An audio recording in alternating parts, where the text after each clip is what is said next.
Hello everybody and welcome back to Reserved Investments on YouTube. I wanted to take this time to comment on the current state of the wonderful Nintendo Amiibo collecting, speculating, and investing frenzy.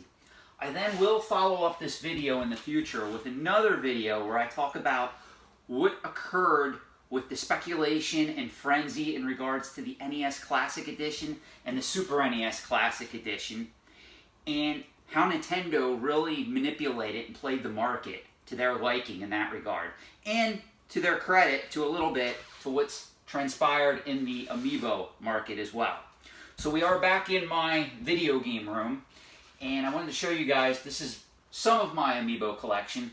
I have pretty much 70 to 80% of every one of the Super Smash Bros. Series Amiibos, as well as the Super Mario series, and most of the Splatoon, Zelda, and Mario Anniversary Edition Amiibos ever released. I have several of the Gold Marios. One I think I did show in another video. It's graded by VGA 95+. I do have one of the highest graded Gold Marios out there. And I also did send my Mega Yarn Yoshi to get graded by VGA as well. So I'm curious to see what that comes back as. That said, I just want to lay the groundwork that I do have a passion for Nintendo collectibles and products as well. I am a huge Amiibo fan. I know that they're kind of pointless a little bit, unless if you're into some of the games that they were produced for. But I thought when they came out, they were kind of cool. And I just always had a knack for finding them on store shelves, so I never really had to look very hard, which is what I want to go into on this video. So most of the stuff I have is either a first print.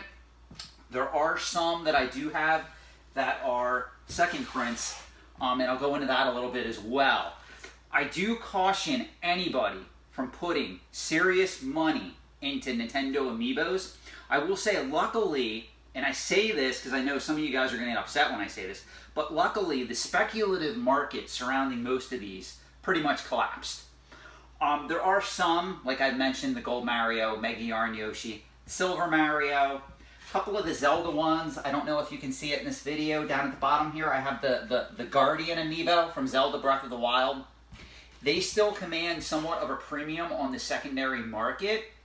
However, I can tell you overall, the market has been downtrending for a while on most of the Amiibo releases. I don't see that changing. I think what happened was a lot of people bought into the hype thinking that these were going to be very rare collectibles. There's even a lot of talk, which I kind of laugh at, and one of the reasons why I wanted to make this video, where certain misled speculators are considering these almost equivalent to first wave vintage 12-back Star Wars figures, which I think is kind of hilarious. Most people don't understand that when the original 12 Star Wars figures that debuted in 1977 first hit the market, very few people speculated on them. There were some, but the demand was so high just to get them as toys, open them, and play with them, that they were never seen as collectibles. And no one at that point could have ever imagined that Star Wars was going to be the behemoth that it was. So when I hear people thinking that, you know, a graded Nintendo Amiibo that was released 2014 on up is going to be equivalent to a 12-back Star Wars figure that goes for, you know, $1,000 in AFA 85, which is near mint plus, I just cringe at that thought. That's not probable at all. So I just want to put that out there. So please don't go crazy buying this stuff thinking it's going to go up in value. In most cases, honestly, if I wanted to maximize value on this collection, I would have already sold half of it. Because I'm going to be very honest, most of these prices peaked in 2017. And now a lot of them are on a downtrend. And what's happening is, and one of the things that I want to show in this video, first of all, there's a lot of Amiibo. Like here, I have Falco here. This is a first print Falco. Falco came out and was $12.99. He was a Best Buy exclusive. If I would put this on eBay brand new, even though you can barely get them in stores because he's been discontinued, I do think they did do a second printing, a very small one if I recall. But if I would put this on eBay right now, after I pay shipping, eBay fees, PayPal fees, I would lose my money. I would not get $12.99 plus tax back for this. And if I did, it would be very lucky. Okay? Same thing is true for some of the other Amiibos, and I have here Dr. Mario, which was a Target exclusive. You notice it's not in a box protector. I have one up here that's in a box protector. This is a double. But seriously, if you were speculating on these, how would you know which ones were to go up in value and which ones were to remain flat, or even lose money when you went to sell? You wouldn't. And that's why I caution people from buying case after case or numerous Amiibos to store in factory sealed condition thinking that the price is going to rise. Okay? Another thing that collectors are being very misled on, and I want to put this out here. This was a Toys R Us exclusive at one point. This is a Bowser Jr. Amiibo, factory sealed. This is a double. This is a first print. You could tell it's a first print because it has the Wii and the Nintendo 3DS insignia on the back. And also the newer Amiibos, because they just did re-release this. They did a second printing of it. Has a red and white Nintendo insignia here. And also there's Japanese writing on it, which I don't think that people understand why the new Amiibos have Japanese writing on them. So I want to take a moment to explain. When these first came out, what Nintendo did was, every Amiibo, whether it's Japanese or US, is exactly the same. It's manufactured, I think, these made in China? Yes, these are all made in China, okay? They're completely manufactured the same. What Nintendo did in the beginning, when they were allocating stock to try to get people like you and other speculators to run out to, GameStop or Target to get the exclusive all-new Amiibo, like the Rosalina that I have down here, always what they did was they used different packaging for the US market versus that of Japan. Okay? And I'm leaving out some other regions because I'm trying to simplify this. But that's all they did. The exact Amiibo was the same. So after the demand died off, this is how Nintendo played you. If you get, let me see, I think I have one here. Yeah, I'll use Ridley as an example. Ridley is one of the new designed Amiibos. Do you see how there's Japanese writing underneath Ridley's name? I don't know if you could see it, and I apologize for the glare, guys. Okay, if you look on the back, there's Japanese writing on the back. After the speculative bubble burst, what Nintendo did was, they said, well, wait a minute. Why should we spend money to release two different production lines, one for the US market, one for the Japanese market? Let's just make all Amiibos the same and ship them to whatever market we need. And that's exactly what happened. So now, if you want to order an Amiibo from, let's say, PlayAsia or Amazon or where have you, and it happens to be a Japanese one, guess what? The packaging is going to be almost identical, if not identical, because they're not running two different lines anymore. Because they did that in the beginning so that they could allocate resources, okay? That's why where people were making the mistake was, I need my first print Villager, or I need my first print Marth. I think I have Marth up here somewhere. And I'm sitting there laughing, they're gonna re-release them. Slowly but surely they did. And what a lot of speculators don't understand, they're getting caught holding the proverbial bag, playing into Nintendo's hand.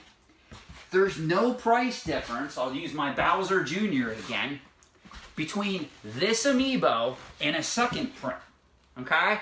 There's absolutely no price difference if you search eBay.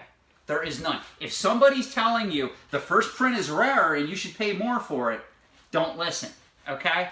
There is no justification to ever note that the secondary market at this stage of the game, now this can change 10, 20 years from now, is putting a premium on first edition Amiibos versus second or later print Amiibos. There are certain cases.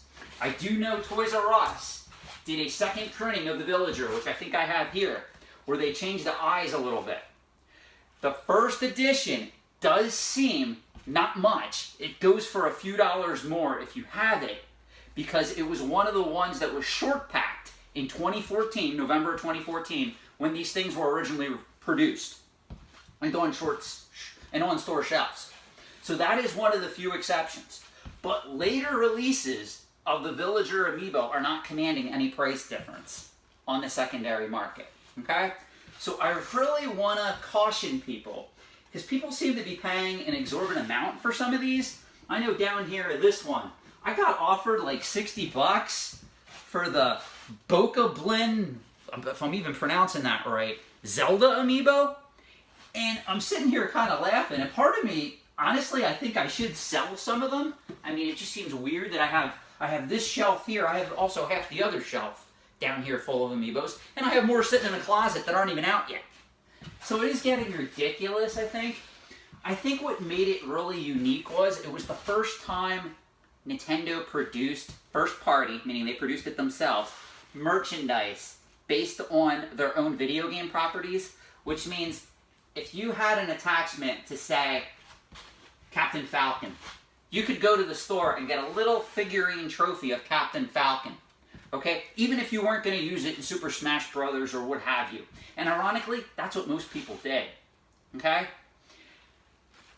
But that being said, I really don't think going forward, now that Nintendo released multiple waves of these, and we all know that instead of releasing like 2 million of Captain Falcon all at once, they just did it in waves. And that's how Nintendo is really good at toying with speculators. Don't get me wrong, there are some products that Nintendo makes. Okay, I'll give you an example. My Fire Emblem Fates, which is, I don't even think you guys can see it. I have a, let me see if I can reach it. I have a VGA 90 Fire Emblem Fates, okay? Special edition of this game, okay? This is the physical copy. Had it created by VGA, came back a 90, okay? This was pre-ordered from GameStop, ironically. Check my other video for my thoughts on GameStop. That said, this is a prime example of an item that Nintendo did underproduce. If you did not pre-order it right away, you could not get this. This shot up. I think this was released at, because it has all 3 versions of physical. I think it was $79.99 I paid. And if you try to get this anywhere else, a non-graded copy is going to set you back, I think, 200 and some still. A graded copy, I've been offered $500 for this, and I've yet to agree to sell. Okay? Because I love the Fire Emblem series. That said, Nintendo does, on occasion, produce items that are very limited. So I understand collectors, speculators, people who have an attachment to the items, who want to get these items, will go to great lengths to get them. And I really think Nintendo does that on purpose, where they create certain items that they know are never going to be made again. Then they limit production on some of the items like the Amiibo, the NES Classic, the Super NES Classic, and they full well know eventually another wave's going to come. Okay? In another video, when I talk about the NES Classic, instead of paying a premium when the NES Classic was first introduced, if you would have waited till Christmas of last year, December 2018, I bought 2 brand new factory sealed NES Classic editions. I got them at a retailer, I think it was Best Buy. They had a special where if you bought one for $59.99, you could get, it was something weird where you got something else half price. I ended up getting 2 of my NES Classic editions. I didn't pay more than $100 for both of them. I opened one up to play, kept the other one factory sealed. It sits in a display case off to the side here. It is what it is. But that's what Nintendo does perfectly. And it really bothers me in a way because I don't think a lot of speculators take the time to really analyze the market and see what's happening. They get caught up in emotion. And that's something that I think, and I know I'm going to get flack for this, but the so-called money-hungry investors, they at least use enough sense to come into the market and go, okay, let's analyze what's happening here. Let's take a step back, see what we can do. Is it even profitable to make money at this? One of the things I caution people, you know, I remember during the Amiibo speculative bubble, people would be like, well, Sean, this item sold retail for $12.99. It's on eBay for $25.99. I'm not paying $25.99 for an item that's sold on store shelves for $12.99 just because Nintendo didn't make enough. That guy's a scalper. He shouldn't be allowed to do that. And I would say, okay, the dude's charging $25.99. So literally he's getting $1 more than double the price of the Amiibo. What are his costs? A lot of times that price included free shipping. He had to pay eBay fees. He had to pay PayPal fees. And in certain instances, because he wasn't sending it to you via priority mail, he had to buy a box to ship that to you in. I guarantee you, if you look at his cost of items sold, he's paying probably, out of that $25.95, he's spending $18 just in fees, the cost of the item, and to ship it to get it to someone. He's probably making $7, if not less, per amiibo that he's selling. So I don't blame the speculators, the flippers, and the people like that were coming in the hobby. I really blame Nintendo. And I think people should be more vocal with Nintendo about that. Because in the end, Nintendo, all they want to do is they want to create hype, number one, and they want to sell you a product for $12.99. So if you have to go online and you have to pay $25.99 for that $12.99 product, that's roughly $13.99 less than what you have to pay that you could be using to buy another amiibo from Nintendo. So it's actually taking money out of their pocket in a way. But I think Nintendo doesn't really, like most manufacturers, and I have another video coming up about Lego. I don't think that they follow the secondary market as closely as a lot of people think they do. They do monitor it. I will say that. I have heard commentary from people who work at Nintendo of America, I know several, who have told me they do follow certain trends, but mostly what they're looking at now is what's happening on the vintage video game market. They're not too infatuated with what's going on with a $12.99 Amiibo or a $59.99 NES Classic Edition, because one thing about those products, given the fact that they're in modern production, most of the people who are upset they can't get them, they're going on Nintendo's Twitter feed or whatever page, or even emailing them from their website and saying, hey, I'm really unhappy. I'm trying to get this product. You didn't put enough out you didn't put enough out in the market, and I'm having to pay a premium to get it. Most people aren't going on Twitter to attack Nintendo and say, hey, I really want a copy, a first print of The Legend of Zelda for the Nintendo Entertainment System, the Gold Edition, and I had to pay, $1,000 to get it VGA 85. It's just not happening. So I think Nintendo is definitely aware when things like this happen, and they know there's going to be a backlash. I was amazed. I bought my Nintendo Switch the first day it came out, and people were saying, oh my god, shortages, I can't get a Nintendo Switch. I walked right into Target, had no problem. $300, I had no problem getting a Nintendo Switch on day one. Then I hear from other people, well, wait a minute, we got to pay a scalper. And I'm like, why are you paying a scalper for a video game system that you know they're going to make mass quantities of? Because they need to sell the system so they can sell the games that are coming. No company is going to limit, whether it be Sony, Microsoft, even Apple. No company is going to limit their products in that regard if it's a system that requires other accessories and items to work with it, because they won't sell any other accessories or items because people need the hardware to play that stuff on. Does that make sense? So the next time, like if the Sony PlayStation 5 comes out and people go, I want my Sony PlayStation 5, they didn't make enough, I can't get it. Don't pay a scalper. My gosh, you'll have to wait, what, 1 to 3 months to get it back in stock at your retailer. Why are you going on eBay paying a premium to get a Sony PlayStation 5? You're aware, I'm going to say this, I'm a huge video game fan. I did not buy a Sony PlayStation 4. I had games for it, brand new, factory sealed, sitting on the shelf right over there. I did not own the system until December of 2018. People were laughing at me because I had a whole shelf full of brand new factory sealed games. I would not pay the $299 for the system. I refused, thought it was overpriced. So around Black Friday, Sony released the Spider-Man bundle for the Sony PlayStation 4, $199.99 at Target. Picked one up, I'm thrilled. I got the free Spider-Man game that I can always sell if I don't want. I pretty much got the system for $150. I'm not going to pay a premium to get something. Same thing with my Xbox One. I paid, Amazon Prime had a special one time, I think it was several years ago. $200, they gave me an Xbox One original system, not the new Slim model, or the S model, whatever they're calling it. Halo 5, a $50 gift card, and extra controller for $209.99 shipped. Of course I bought it.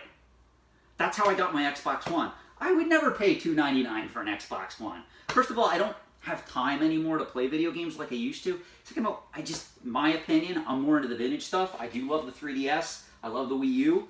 But at the same token, I just think that it's too overpriced. I'm just putting that out there. Your opinion can differ, okay? You're also listening to a guy who has a wall full of Amiibos. So judge your own opinions based on that.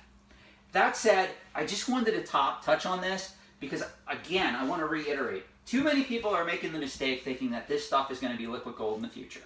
Chances are, I'm going to tell you this right now, future collectors are not going to care about this. Most future collectors, they're probably going to just download their games, honestly, and that's what they're going to want. I don't see too much of a market, guys. I don't see too many people going out wanting like a complete Nintendo Switch collection, a PlayStation 4 collection, even a PlayStation 3 collection. Could that change in the years to come? Yes. It all is predicated on, let's say that tomorrow, companies announce that, you know what, we really see a viable future in download-only releases, which is already happening. Then I think there would be a spring-back effect of what would affect those systems where people would want the physical copy. Because it's like, oh, they're not going to make physical copies of video games anymore. So that would help spawn a second gold rush of collecting, I think, in those particular systems that are affected by that. I also think that a lot of future generations, especially younger collectors, millennials, younger, especially the younger people, are more used to downloading stuff online. I don't know going forward, given the way the economy is, given the way that younger people are saddled with student loan debt, I don't think that they're going to want shelf after video game. I think some people will because they have an emotional attachment to it. But even I say this about vintage video games. I have to say this, and I'm going to say it in this video. I don't consider them a good investment. The prices popped around 2015, okay? I had sold off a large portion of my vintage video game collections by that time frame to take advantage of those increasing prices.